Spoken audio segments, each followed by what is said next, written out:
bâton rompu. Parler à bon escient ou à bouche que veux-tu, nos chroniqueurs tirent les vers du nez aux politiques. Il est 17h passé de 38 minutes sur la pendule horaire du studio central de Film FM Guinée. Nous sommes ensemble jusqu'au port de 18h, mesdames et messieurs, pour vous aider à mieux comprendre l'actualité dans toute sa dimension et sa diversité. Vous le voyez à l'écran, notre invité cet après-midi, vous qui nous suivez via notre page Facebook, la page Facebook de Film FM Guinée, c'est monsieur Ibrahima Sori Diallo. Il est le président du parti ADC BOK. Avec lui, dans un instant, vous allez l'entendre. Il sera essentiellement question de la transition. Sans plus tarder, on va l'accueillir. Monsieur Diallo, bonsoir, bienvenue. Bonsoir. Alors, allez-y, sur l'inconscient. D'entrée, la Guinée est endeuillée par cet éboulement qui s'est passé du côté de Gawal. Bilan provisoire, 18 morts.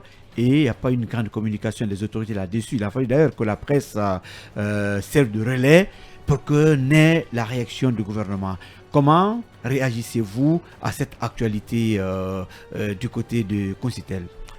Je m'incline à la mémoire des illustrés perdus et tout ce qu'il faut rappeler, c'est les conséquences de l'exploitation, c'est-à-dire anarchique de nos sous-sols. Lorsque vous pensez chercher, c'est-à-dire le bien-être social, vous allez vous mettre dans tout pour arriver à ce qu'on a observé de ce côté-là. Tout ce qu'il faut, les autorités doivent vraiment intervenir rapidement sur cette zone, parce que cette zone est envahie par les orpailleurs. Alors que ça ne peut pas continuer dans la mesure où il y a beaucoup de risques. C'est un terrain qui n'a pas été vraiment exploité, c'est-à-dire du point de vue analyse géologique, rien n'a été fait, mais les gens viennent là, comme ils trouvent qu'il y a l'or, c'est facile, ils viennent faire une exploitation, c'est-à-dire artisanale, et qui n'est pas du tout réglementée, chose que vraiment aujourd'hui c'est regrettable. On perd plus de 10 personnes et vraiment je suis touché au fond de moi, et tout ce qu'il faut regretter quand même ce qui s'est passé de ce côté-là. Alors, docteur, on est, je crois, dans le 6e mois depuis que nous sommes dans le navire de la transition. Alors, beaucoup de choses ont été faites sur le terrain. Dites-nous, quelle analyse, quelle lecture faites-vous du déroulement, si vous permettez, donc, de cette transition? Aujourd'hui, une mission même de la CEDEAO et de l'Union africaine vient de séjourner dans le pays avec des conclusions qui ont fait l'objet de commentaires par-ci, par-là. Quelle est votre réaction par rapport à tout cela? Surtout que vous n'avez pas été consulté la classe politique. Vous avez été zappé. Bien, c'est vrai. Alors, tout ce qu'il faut rappeler, pendant ces 6 mois, je n'arrive plus à reconnaître M. Doumbouya, parce que la personne que j'ai vue au palais, sa façon de me parler de face, j'étais convaincu qu'on a vraiment un lors des assises là. Alors, lors des assises. Mais j'ai compris par là, le monsieur est venu avec de très bonnes intentions, mais il est en train d'être freiné par des petites personnes. Des petites personnes qui ont toujours, c'est-à-dire estimé... Vous faites allusion à qui? Non, je ne peux pas citer quelqu'un. Dites les choses clairement. Assumez-vous à son entourage. Assumez-vous. Vous êtes en tant que politique, vous êtes un leader politique. Quand je parle... Assumez-vous. Oui, vous faites allusion à qui? Je ne peux pas citer le nom de quelqu'un. Voilà. Mais tout ce qu'il faut rappeler, M. Doumbouya était venu avec des idées. S'il continue avec ses idées, il allait être même le héros, c'est-à-dire sous-régional. Parce qu'il est venu à un moment donné, faire donner l'espoir, même à la classe politique. Le premier jour même, la classe politique lui a déclaré président de la République. J'étais là. C'est M. Sidia qui a commencé. Mais c'est celui-là qui l'a accompagné. Ça veut dire que la politique était vraiment... Vous voulez dire qu'aujourd'hui, l'entourage peut-être de Doumbouya est en train de peser dans la balance et de s'écarter de son discours du 5 septembre? Ça a été le même cas qui est arrivé au professeur Alpha Condé. Le professeur Alpha Condé n'avait pas aussi des mauvaises idées. J'ai lu le programme de société de ce monsieur. CV. Lorsque vous êtes entouré... Même le 3e mandat, tout n'est pas mauvais dans la gouvernance. Tout n'est pas mauvais dans la gouvernance. Je n'ai pas dit que tout était mauvais. Je continue. C'est-à-dire, lorsqu'on est président, il y a des choses qui arrivent en tête. Un président de la République doit comprendre que le moment où tu es en train de donner des ordres, un jour viendra, quelqu'un va donner des ordres sur toi. Alors c'est à ce moment que c'est ce jour-là dont tu dois prévoir pour ne pas que tu tombes, c'est-à-dire dans le filet. Raison pour laquelle il est important de rappeler ici, devant vous, que M. Doumbouya aujourd'hui était en train de bien faire, mais dans la mesure où il est en train de s'éloigner complètement de la classe politique, alors qu'une transition ne peut pas se dérouler sans cette classe politique. C'est parce qu'il ne veut pas dialoguer avec vous. Non, attendez, je veux qu'on soit précis. Si vous dites, attendez, c'est parce qu'il a refusé de dialoguer avec vous. Je me demande. Ou bien le problème, c'est dans ses actes, ses actions posées. Je réponds juste ce que vous avez dit. Oui. Si M. Doumbouya refuse de dialoguer avec nos politiques, il va dialoguer avec qui? Il y a la société civile. Mais la société civile, la transition politique. La société civile. Je vais poser autrement la question, si vous permettez. Je vais poser autrement la question. Monsieur Diallo, vous êtes acteur politique. Nous nous rappelons sous Dadis, sous la transition militaire avec le capitaine Dadis, beaucoup, en tout cas une grande partie de l'opinion estime que c'est vous les politiques qui avez induit le capitaine Dadis dans l'erreur de par vos comportements. Est-ce que vous ne pensez pas que ces militaires en place craignent de trop vous approcher, trop vous caresser et que vous retombez sur eux? La classe politique, c'est un passage obligé pour une transition. Peu importe la façon dont on va nous calculer, parce qu'on ne peut pas s'appeler au calcul des autorités de la transition. Tout ce qu'il faut rappeler, on dit bel et bien, c'est-à-dire les responsables des guerres ne sont pas généralement ceux qui les ont déclenchés, mais c'est ceux qui les ont laissés perpétrer. Aujourd'hui, il y a eu un problème avec une transition. Si on veut retomber... Qu'est-ce que vous reprochez à la conduite de cette transition, au-delà du manque de dialogue? Tout ce qu'on reproche de cette transition, c'est tout ce manque de dialogue, pas plus. Ah ben, d'accord. Sinon, tout le reste, ça va. Écoutez, la récupération des domaines de l'État. M. Doumbouya est libre de récupérer tous les domaines de l'État. Mais dans une transition, je précise, on ne peut pas ouvrir beaucoup de chantiers dont on ne peut pas finir pendant la transition. Parce que la transition, c'est une période. Et cette période est bien calculée. On ne peut pas poser traiter tous les dossiers pendant une transition. Allez, Gilles. Alors, moi, je fais juste un parallèle. Au Burkina Faso, c'est en fin janvier que le colonel Damiba a pris le pouvoir. Aujourd'hui, pratiquement un mois, on a le chronogramme a été défini. Un premier ministre nommé, le chronogramme défini, et les jours à venir, les choses sérieuses commencent. La Guinée, on a 6 mois. Comment comprendre que le Burkina soit rapide et de façon consensuelle les démarches se mènent et que la Guinée, on met de côté les acteurs importants de la classe politique? Peut-être pour renseigner sur la question de question orientée. Est-ce que vous estimez que peut-être cette charte promulguée par le président de la transition, le chef de la junte militaire donc, est-ce que ça a été un piège pour vous les politiques? Oui, il faut rappeler que cette charte n'a pas été discutée, n'a pas été soumise c'est-à-dire à l'approbation de la classe politique. Et vous l'avez validée. Et nous l'avons validée aveuglement. Il faut assumer. Alors, ce qu'il faut reconnaître ici, peu importe ce que la charte a fait comme piège, mais tout ce qu'on peut reconnaître, cette transition ne devait pas se conduire comme elle est en train d'être conduite. Regardez, aujourd'hui, on met en place, après 5 mois, c'est-à-dire un CNT, le Conseil national de la transition. Ce conseil manque de compétences qu'ils ont, qui les habitent. Ils ne se sont même pas retrouvés pour mettre en place les commissions de travail. Ils disent sortis. Ils ne se connaissent même pas. Ils disent allons sur le terrain. Des gens qui se sont vus pour la première fois montent au bord d'un véhicule et partent sur un terrain. Certains, ce ne sont même pas ceux-là. Si ce n'est pas ceux-là, je me demande, ils viendront parler à qui? Ils viendront dire quoi? Ils viendront prendre quel... Mais les autorités vont servir de pont local, certainement. Est-ce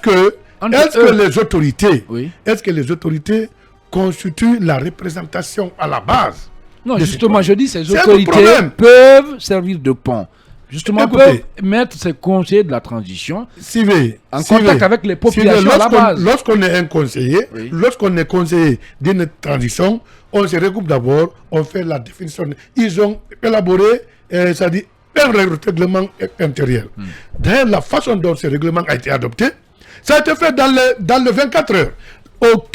Aucun conseiller n'avait l'accès de son contenu. Ils sont venus dans une salle à 9h, ils sont restés jusqu'à 3h du matin pour l'adopter et le voter. C'est grave.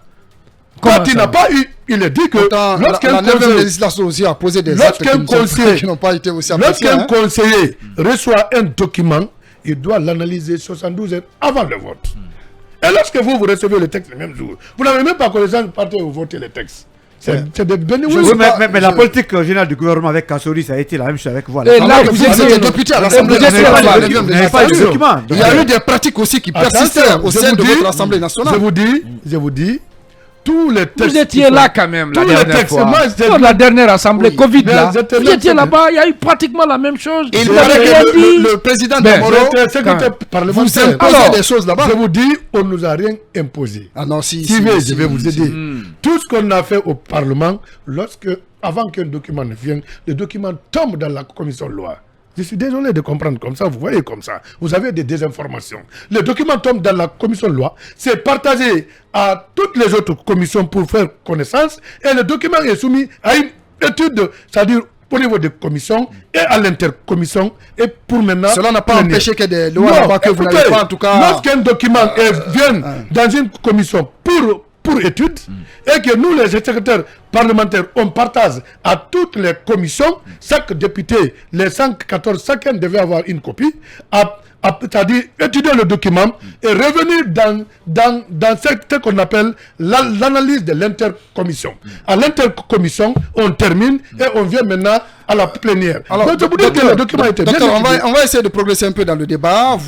J'ai l'impression que vous ne partagez pas la démarche du Conseil national de la transition d'amener des membres à l'intérieur du pays pour aller recueillir l'avis des citoyens sur le modus operandi. Voilà. Donc, on avait comme impression qu'on allait contacter tous les villages, les sous-préfectures, mais on regroupe les gens dans une salle. Après, on part voir un Sotikemo. Selon vous, quelle était la meilleure manière de conduire ce processus? Si tu me permets. Allez-y. À Sigirim, par exemple, c'est Mamadi Keita, que tout le monde connaît, qui a conduit la délégation, où un Sotikemo, en tout cas, demande 5 ans pour la transition. Et il a demandé au CNT d'aider et peut-être à limoger même le maire de la commune urbaine. La manière, comment vous la percevez et qu'est-ce que vous donnez comme conseil ou modus operandi et si, en tout cas, cette mission devrait rencontrer les populations guinéennes? Cette mission, c'est une mission montée de toutes pièces, avec aucune valeur sociale à respecter. Lorsque vous venez c'est-à-dire dans une zone où vous ne connaissez pas les gens, vous devez faire quoi? D'abord faire une prise de contact, vous n'avez même pas ce temps.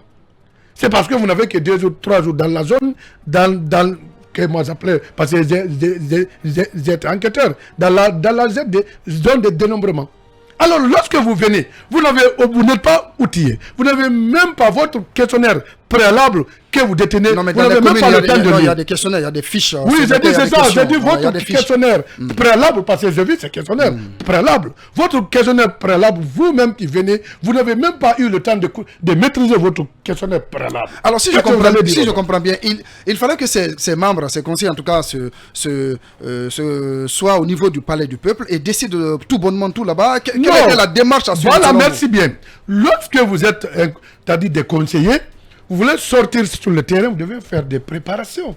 Vous devez d'abord élaborer des thèmes de référence, ça a été fait, et ces thèmes de référence devaient être analysés par les missionnaires. Les missionnaires devaient connaître. Moi, j'ai vu des gens qui partaient sur le terrain, ils passaient les nuits à bisser leur questionnaire préalable, parce qu'ils ne connaissaient pas. Bien. Alors maintenant, parlons quand même de votre parti à Dessibok. Est-ce qu'il existe sur le terrain? Qu'est-ce que vous faites sur le terrain?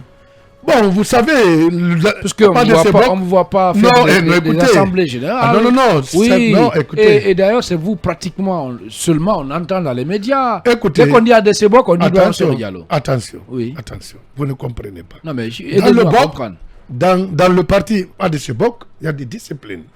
Le président fait la promotion du parti.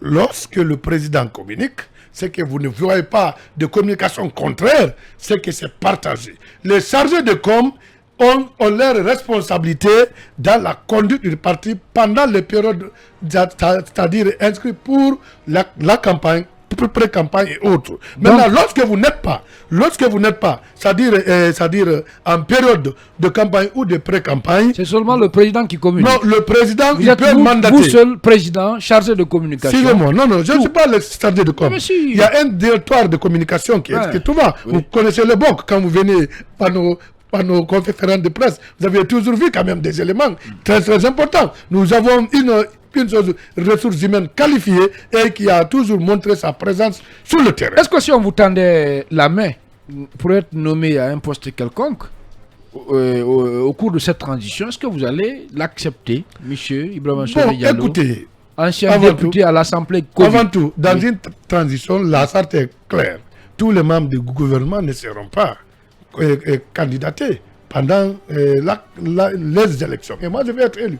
D'accord. Et pourquoi venir J'ai deux questions rapidement pour le docteur. La première question est relative au gouvernement mis en place, dirigé par le Premier ministre Mohamed Beyabouki. D'abord, qu'est-ce que vous pensez de ce Premier ministre? Est-ce que vous estimez qu'aujourd'hui, il conduit bien le processus? La deuxième question, c'est par rapport à l'opération de récupération des domaines de l'État. Comment vous jugez cette opération? Moi, je me demande même, est-ce qu'il y a un Premier ministre? Parce que moi, je ne comprends pas. Je n'arrive pas du tout à voir les effets sur le terrain de ce Premier ministre. Je ne constate pas et je ne vois pas.